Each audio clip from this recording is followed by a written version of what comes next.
You're watching Parker Success Academy with Dr. William E. Morgan.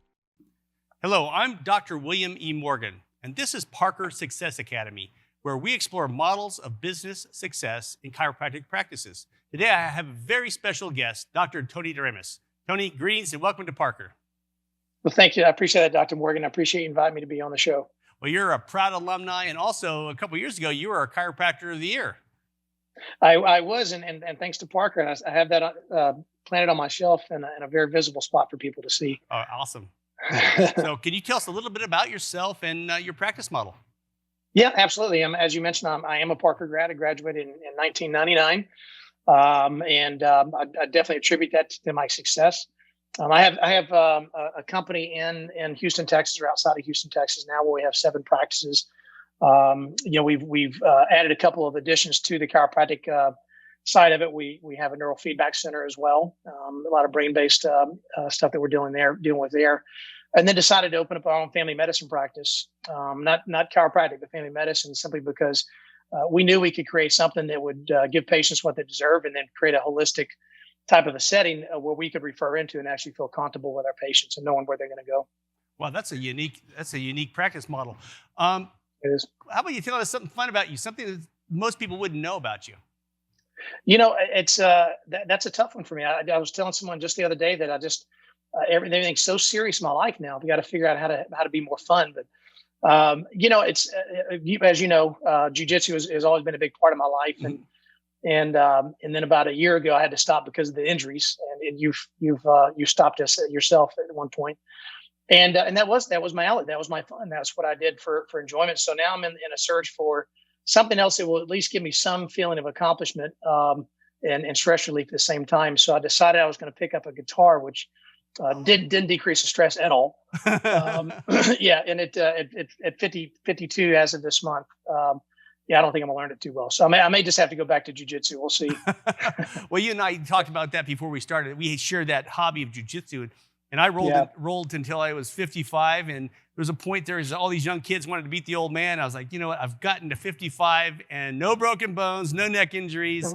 I said I hung up my gi and I stopped rolling with the kids. I miss it though. I definitely miss the skills and the physicality of jiu-jitsu. But it reminds me of chiropractic a lot because there's so much physicality in chiropractic as well. And mental as well. I agree 100%. I did have I had 3 surgeries from it, but I'd miss it almost daily because it is something I think that whether it be combat sports or maybe understanding and learning combatives is a really interesting thing. And so I've been fortunate because my 2 boys have been in jiu-jitsu with me and done really well with it on an international perspective in competition. So. Very proud of them. Well, I'm glad you're safe now. Can you explain a little further? What's your business model? And you and I have known each other for years. And the first time I heard you explain your plan for world domination, and then you've implemented it. It was fascinating to me. Very methodical. You have a system, and the system works. Yeah, I knew that going into this, we were looking at growing organically, not through acquisition. So. I knew that the growth model would be a little bit slower, but once we reached a certain level and had enough doctors trained, that it would really accelerate the process. But it initially was, I knew that number one, I wanted to open multiple clinics up because I wanted the public to see what chiropractic truly is and what it does represent. And the second reason behind multiple practices, because, and as you know, that associates in our profession, sometimes it just doesn't carry a good connotation, and it shouldn't be that way, because if you go to any type of a law firm, an associate is just someone who's just starting out and building their way up to partner, junior partner, and so forth. And so I wanted to change that. I wanted to change and give them financial opportunities and give them positions to where they could be rewarded in many different ways. But I knew that in order to do multiple practices, you need to have a strong management team to be able to handle that. So initially, the model that we have, and still true to today, is that we had initially what we called a hub, and our hub was our training center, and we would bring a doctor in.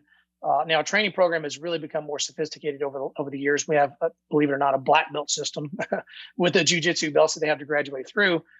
But the idea is to have that doctor train in the office for a period of time, 18 months or whatever it took, that when they left, we knew that, and we'd open the practice 15 to 20 minutes away from the other one. because we knew we could take about 10 or maybe 15% of patients to go over there and have warm bodies. And then our training center would lose patients, but they'd gain more back in return. So, and it made it easy to manage the practices. It also allowed us to grow brand recognition in the area, which is huge. Once you have brand awareness, it's much, much easier in the process of getting your name out there per se.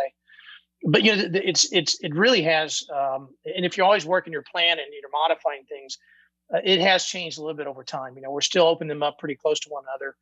We do have a much stronger management team now. I think I have about 10 people to 12 people in management to handle those.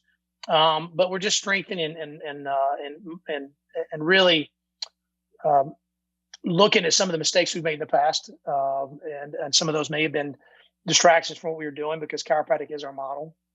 But here nor there, we've learned from those, and the model is definitely working. I will tell you, there's an interesting thing.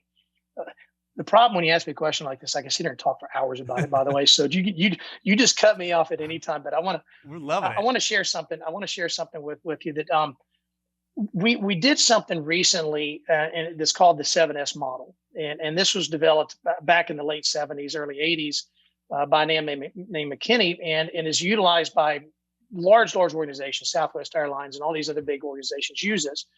And what it does, it says you have 7 S's, and all 7 of these S's have to relate with one another. So anytime you make a decision in your business, whether be hiring a staff member, bringing someone on, maybe implementing a new service or a new division, it really has to coincide and exist within the 7S model. But the point I'm trying to make is that there's one portion that's called structure. And to give you an example, Southwest Airlines, when they did theirs, they realized their entire organization, their structure is built upon what they termed the hero. And the hero for them was the gate agent, because they knew that the gate agent was the one that was responsible for interacting with the clients or the customers. And so they became the one. And when we went through the exercise, we really had to break it down and say, well, who's our hero within our business that makes our business so successful? Because as you know, the only 2% of practices in chiropractic even reach $1 million level, which is sad. 98% of the practices are doing less than $1 million, and it shouldn't be that way. It's been like that for a long time. And so why do we do it every time? Our last clinic we opened up, chiropractic clinic, we got to $1 million within 5 months. How do we do that? Well, what we realized is our hero is an entrepreneurial doctor. And that was key to us to understand that we're not just bringing doctors in for them to have a day job, to work a 9-to-5 job. These guys are truly invested in this business, and they're making decisions within the business. But they drive it. As you know, they drive it differently than if it were just a job. It is theirs. And so that has really opened our eyes in terms of who we're looking for and what we want and how we interview people too. Parker, we've outgrown our clinic.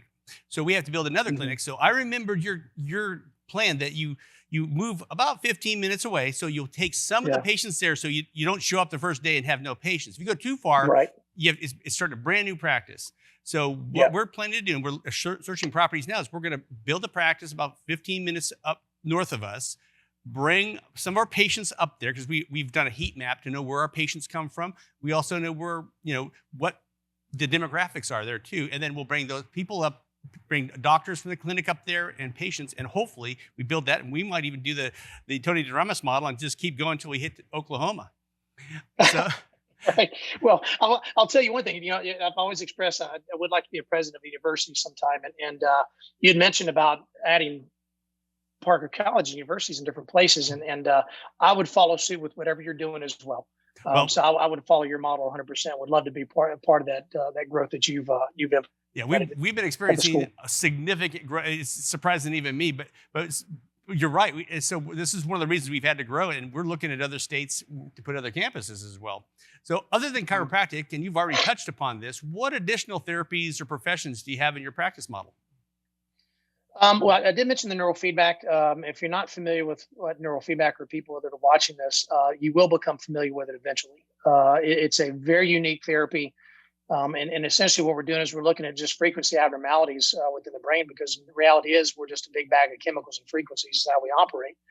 And you can actually be so specific based on certain patterns in the brain to be able to diagnose things like ADD and ADHD, anxiety, depression, prone to addictions, whether they're sleeping at night. And I felt like that was such a great addition to the chiropractic philosophy and principles that really get to the source and the root of the problem, which now we're talking the cranium, which is really interesting. And we started that. I beta tested that a few years back for about 18 months. Just basically gave it away to see if it really worked. And then we decided to go and open up a standalone model. And it's an all cash model. It's been a real chore. I spent a lot of time understanding the chiropractic world, and to get into a different world, it took a lot of time, and actually took some focus off of what we had on the back end of it as well. But they're doing fantastic. We're looking at scaling that here pretty soon as well. We're about to change that model. We're going to be bringing in some medical professionals so we can diagnose more freely. We can do a few more things inside the office. And then the second thing that we did, and I know that, and understand that we're a chiropractic company. We have chosen not to integrate the practices. We want chiropractic to stand at the forefront. I feel like our model, which is what I would consider a hybrid type model, where people say either do insurance or do cash only. And I say, well, why not do both? And we're about 80% cash, but we still utilize insurance. It works really, really well. But anyways, I decided that I did need to have something where I could refer my patients into and create a holistic type of a family practice. So we started that in actually about 5 months before COVID hit. And so we survived the COVID mess. Yeah, but once again, it's been an interesting process for me, because now I'm having to jump into that world of things and to really learn. And it's far more complex in terms of coding than the chiropractic profession is by far. Mm-hmm. But I think now that we're out of the woods with it, we're doing really well. That it looks to be a great addition. But keeping in mind that chiropractic is always the backbone of this organization. No pun intended. So I know that. No pun intended. we opened up our Synapse clinic here on campus, and it's a brain-based type clinic. A lot different, because chiropractic, we have a finite number of codes and diagnoses that we typically use, but it changes. And to see the change with the neurology that we're doing, it's synergistic with chiropractic, though, since fundamentally we're about the nerves, and when we adjust somebody, we're affecting their brain. So yeah. What's your definition of success? It may be a little different, I think, maybe than most people. I think when we look at success, it's either you define it as an internal reward or external, and what other people see. Internally, of course, success is always about fulfillment, if you're doing what you're happy doing and so forth. But I'm just very pragmatic and objective about it. And I went through about a year ago, I started thinking about what really successful people do in their personal lives. And I was really getting down to the root of, are they partying all the time? What are they truly doing with their lives? I started thinking about a few people, such as Warren Buffett and people of that nature.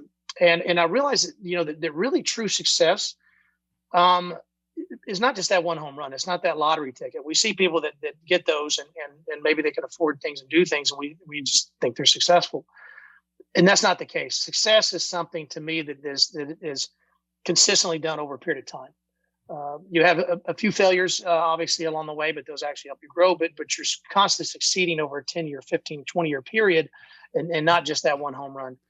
And so I feel like I'm in the middle stages of my career right now, and we have so much more stuff that we have to accomplish that I think I've been successful with the things I've done in the past, but not successful with the things yet that we have going forward in the future. Wow. It's funny, because this program, Parker Success Academy, is picking up these trends. And one of the trends is being consistent over time. Mm-hmm. That's what speakers are saying. So, we see somebody that I would say, okay, this is the thing that really sets them apart. But no, it's being consistent, doing this. And I can tell you have a system and you stick to the system. You tweak the system, but you have a plan and you stick to the plan. So absolutely. Do you have any books that you would recommend to our listeners? I'm a big reader, so I'm constantly reading. And so now I have to go to and ask what's your favorite book in this particular category, whether it's business, whether it's personal development. One of the things that we do in our black belt training system at our company is that they have required reading, and every one of the doctors will start out as a white belt level, and they have to read certain books, and it's all about personal accountability for me at that point. And so I think that's the foundation of what people need to read, because we can get into very specific business books, Intelligent Investor by Benjamin Graham, all these wonderful books that are out there for us. But personal accountability and understanding who you are as a person, getting rid of some of these bad habits that we have. And so, there's one book that I read, and I like old books. I really enjoy, and I like the older versions of the book. James Allen, for example, is one of my favorite authors. I've read all 19 of his books, but there's one book named Psycho-Cybernetics, and I'm sure you've heard of it. Yeah. Larry Markson, one of my mentors, talked about the book all the time, and it was written back, I think, in 1960 something. And I just finally picked the book up and I read it. And I will tell you that you can grind through the book, but there's so much that you'll learn about yourself within those chapters that I feel like everyone, to me, it's almost that first personal development book that was ever really, truly written, but from a truly studied and authentic standpoint. It just got down to the deeper levels. Now, so Psycho-Cybernetics is one. I just finished a book by a man named James Clear that is actually stumbled across on Amazon, has like 6,500 5-star reviews. So I thought, well, probably a good book. And it's called Atomic Habits. I've read that. Your success. Have you read that book? I've read that book too. I like that. It's great. Keep going. I'm sorry to interrupt you, but. No. I get excited when people say that because it was entertaining, number one, but realizing that your entire life is built upon these small little habits that we do every day that are either contributing to success or not contributing to it, and to really understanding those patterns and why the automatic behaviors that we have and why we do those things was tremendously and well written book. So Atomic Habits for sure. Yeah, it was good. It really, I took away from that is you create your own ruts. And you make very few conscious decisions throughout the day. When I drove here today, I made no decisions about how I was going to drive here. I just got in the car and I showed up. Well, the things we do, the habits we develop contribute to that, whether you're going to be successful or not. I know you exercise regularly. If you don't exercise regularly, you're not going to have as much success. And I think you and I both go, and I've met your family, your sons are just stellar examples that success is more about a character and being authentic than it is about money. And for us as chiropractors, how many people do we help? If that's your goal, how many people have I helped? I want to help more people. You'll be successful. Absolutely. So we're gonna dive into some other areas of your life. So what was the worst thing that you can remember in your professional life that's happened to you? What great disappointment have you experienced? Oh, I went completely. I failed completely and went belly up. And I'll tell you that before I start this, that was both my worst failure of all time, and then probably one of my greatest successes of all time, and how I handled that process. But I there was a point when I and I talked about this when I actually got the Chiropractor of the Year award in Vegas. But it was I had a hard time in chiropractic because all the different philosophies that we have, and I didn't know which direction to go, and so I got out of chiropractic. And I said, I'm done. I'm just done with it. And in the process, I said, I still have to have a purpose in life. So maybe I'll go save the earth and open and start a solar energy company and start doing energy audits and that sort of thing. It was during the housing crisis, the first housing crisis, and part of my income at the time was tied to the home business, the home building business. And we just went completely belly up. Thank God in the interim, I was thinking about chiropractic and started to realize that God truly called me to be a chiropractor. And that was powerful for me to realize that all the different nuances we deal with every day in practice, they can build up, or mistakes that we make, they build up. And I tried to run from that and didn't realize that I was meant to be a chiropractor. And so anyways, I went completely belly up. I mean, all the way to the point. This is something that when I used to tell this story, I would tear up because what I did in my family during that time. I remember lying in bed. My wife didn't know what was happening. I could see what was taking place, but she didn't at the time. And my son, my older son, who's 16 now, was lying beside her, and just looked at them and thought how I just screwed up their entire lives based on my decisions. And I will tell you there was a pivotal point that happened during that time. And I was thankful enough. I got back into chiropractic. I found a banker that knew the success of the previous practice and lent me the money. About a week after that, the housing market crashed. No one could get any money, and I was so fortunate that happened to me. But I wasn't out of the woods yet because it was a brand new practice. And I remember going to the pantry one evening. I don't think I've ever told you this story, by the way. But I remember going to the pantry one evening and open it up, and I had no food. And this was legitimately, I had no food. And here I had a baby that was less than a year old. My other son and of course my wife. And I remember I saw that it hit me so heavy that, I'd put my family in this position, just based on these mistakes. And so I remember I sat down at my desk that evening. I was going back through another classic book, Think and Grow Rich, Napoleon Hill. If you haven't read it, you got to read it. Yeah. And and in the book, he talks about how you set up your goals. And I remember I have this piece of paper, and on one half of the paper, I was writing down all the things I needed to get back. And I remember it was an inspection sticker, which was $35 at the time. And I couldn't afford anything. And as I got further down, I kept dreaming, because now I'm in a lake community. I've got to get a boat. I've got to get all these things, and just trying to look at the future. But then I got on the other side of it, and I wrote a paragraph, and it did exactly what Napoleon Hill says. I will acquire this amount of money by this date, and here's what I'm going to do it. How I'm going to benefit other people. And one thing I didn't do is I didn't read it 3 times a day, and I actually put it in a drawer. But here's what I say about that too: is that I'm a big goal setter, and I write goals down all the time. But we don't have to write every goal down, because if it's so embedded into you, you're reminding yourself a million times a day of that goal that you have to hit. Right? You don't have to read it, and that's what it was. And it was. And I wrote this about 1.5 years before my date of what I would acquire, and lo and behold, this is so mystical, and the universe is so awesome to do things like this. But it was about 3 or 4 days after. It was July 1st, 2010 was the date. I'm sorry, June 1st, 2010. And about 3 to 4 days after that, I found that piece of paper that was in my drawer, and I pulled it out and I looked at it. And we had beaten that amount that I'd written down 1.5 years earlier by $400. So it came full circle for me. Tight. And I'm telling you, that was such a, the night that I sat down, I said, look, I got to get this back. And then that happening, and then the success just continually to transpire after that. So, that was my worst and best. But my story goes that way. My worst day turned out, in retrospect, to be my best day. And I won't go into this now. I've shared it from the platform at Parker Seminars. But I look back to my worst day. And looking back, I would not be here today if I had not experienced that day. And through the support of my wife, my family, to take off from the dark place to really the metamorphosis, as the cocoon comes off and you develop your wings and you fly.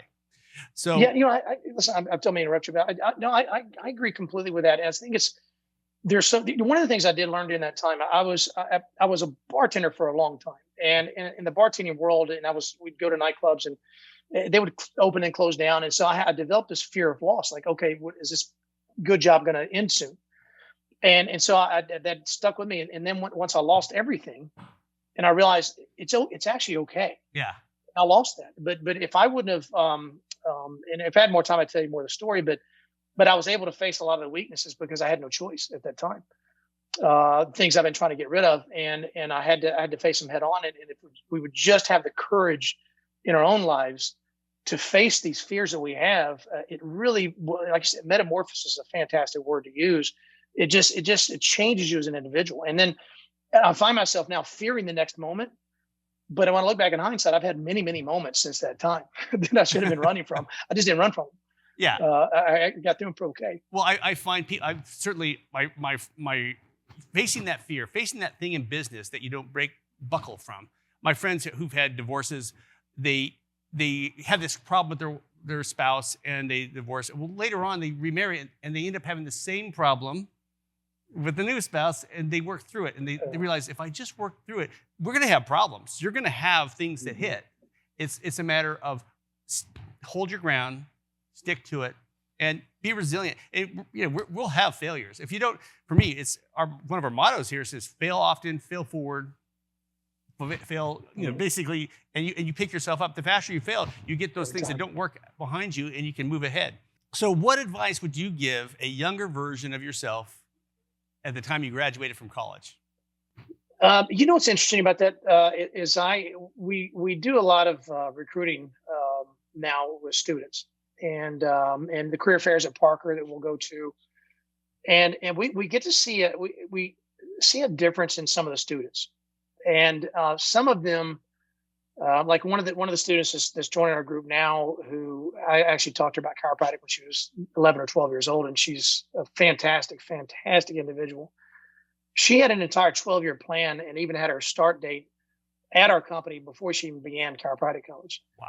A completely different level of commitment. And then I'll see some of the other people during a career fair, and it will say, we're looking for a job. And I said, well, we'll try you in. Well, I'm about to graduate in 3 weeks. And I'm thinking, wait a second, that's, you can't do that. So I think the advice I can give them now is that, and I know that the students are at the very end of their race. But unlike a race you really want to win, most of us kind of let up on the gas pedal because we're almost done. Mm-hmm. But right now is the most important time that they have to put their foot on the gas and run the 100 meters and run that last few meters like anything. So the advice would be to, take it serious. Take this time in your life very serious, because the decisions you make right now, who you decide to practice with, when do you decide to go practice, can make a massive difference with your success in the future. And so just find a way to engage yourself in this process and be serious about what's taking place, because it will make a difference, a tremendous difference. Well, I remember when I got out of school, I picked up a practice. I was in California, so I was looking at looking at San Francisco, Santa Cruz, San Diego, Santa Barbara. I want to be at the beach. Well, I met this chiropractor, and he and I gelled. And we really hit it off. But he had high ethical standards. He never would let you make a decision based upon your financial needs. And we just really had I knew I would grow more under him than if I had gone to the beach to practice. And I dedicated some part of my life there, grew. And, a big part of what I am today is I attribute to Dr. Wynn. So we at Parker University frequently talk about the 10X concept. What is something you did in your business that had a 10X return on its effort? That's easy for me. And it's something I talk about a lot when I'm discussing, my business with other people, is that the minute that we made it about the people, not patients. In fact, there's a book called Patients Come Second. Oh. The minute we made it about the people within our organization, and as you've heard me say on stage before, that I consider us as a personal development company disguised as a chiropractic company, because we put that much emphasis into it. And Henry Ford had a really, really unique ability. Even though he failed twice, before starting Ford Motor Company, he failed twice miserably. He was still able to attract a lot of the best engineers around the country, and he had this ability to create a vision and sell it to other people. And when you put so much into the people and you provide a future for them, it's almost magical what your practices can do and what your business can do in general. And this isn't lip service. This is we do things behind the scenes for our team of people that go far beyond what other companies I think would be willing to do. But that's where the focus is. Those individuals will 10X your practice or your company like no other. Wow. You can have all the great ideas behind the scenes, but they can't be implemented unless you have people driving those on the outside. Well, we're drawn to the close of our show. Do you have a key takeaway that you'd like to share with the audience? And would you like to provide contact information for anybody who'd like to get a hold of you? Oh, absolutely. Yeah. And if anybody listening to this, if they want to come shadow our practices, I've always been open and willing, even before we had multiple practices. I want you guys to come in and see what we're doing. I'll share as much as I possibly can with you. One of the things, and always, every time I do an interview like this, it's always what's on my mind at the time. And so I'll leave you with this. I was thinking, why do most people never, ever get to that next level? And the simple answer to that question is because it's hard. And so it's something I developed. It just happened to me year before last when I was working literally 7 days a week till 10 o'clock every night. And we had created all these new divisions, and it was unhealthy for me to do that. I needed some repair work afterwards, but I realized that there's this thing called the push. And this push is this gap that where, your current level of success is, and then where you want to go. And within that gap, you have limited resources. That resources could be obviously money, could be people, could be knowledge, could be a number of things that you have. And really, in a brand new practice, you actually go through multiple pushes. And one of those pushes is, can you get busy enough to actually bring in an associate to help, right? And it requires a lot of work and sacrifice on your part to do that. But you've got to understand that if you can just get through that portion, on the other side of it is that new level of success, which in time will lead to another push you have to hit. But just remember that to get to where you're going to go, it's going to require a lot of hard work on your part, and it's going to be a lot of sacrifice on your part to do that. So just never forget the push. Wonderful. Well, I've people have described your practice and your life as a marathon, so pace yourself.